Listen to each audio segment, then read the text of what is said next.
If you live in Middle Tennessee or South Central Kentucky, then you've seen your fair share of rain over the past month. But does all the rain we've had negatively affect the upcoming planting season for area farmers? UT Extension Agent Keith Allen lets us know. Rain, rain, go away. February of 2018 saw lots of rain with little sunshine. Should area farmers be concerned about all the extra precipitation? Not if you ask one expert in the field. For the month of February, Barry, it's not, we're near setting the record. I was watching the news this morning, and this is the third wettest February on record, and we'll probably end up being about the second since the 1800s. So pretty wet, needless to say. Pretty wet. And how does that affect, if at all, the planting of our major crops here in Macon County? This time of year, we're hoping that this doesn't linger into in a couple of months. Right now, we're fine. I know with feeding livestock and that type of thing, and feeding hay, there's no bottom to the ground, as we say. And so, but as far as our grain crops and our tobacco crops, right now we're fine.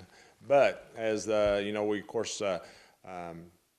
As we get into the next couple of months, in May, we like to have all our grain, or especially our corn planted, because every day after May 1st, it is recorded that we lose a bushel of corn for every day past May that we linger getting the crop in.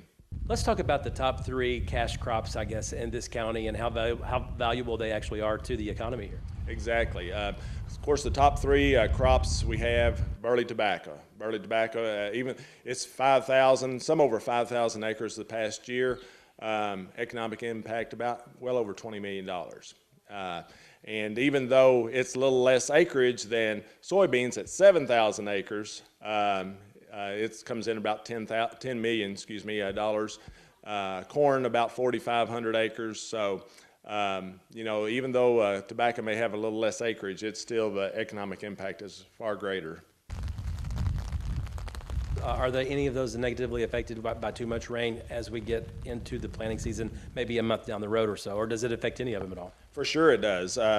Too much rain, you can have too much of a good thing, as they say, and, with any of those crops, the more water you have there, of course it hinders you getting into the field, but once you get the crop in or whatever planted, if that water stays on the field, then you open yourself up for disease, a lot of disease, that type of thing, and then we have to combat that all summer long, and it just makes it really tough. Is it a time for farmers overall, not to be too concerned right now? Right now, exactly. Right now, February, March, it's on our mind, or is it going to dry up for us to do this? But we still have some time to go before we actually get the implements and, in fertilizing in the fields and that type of thing.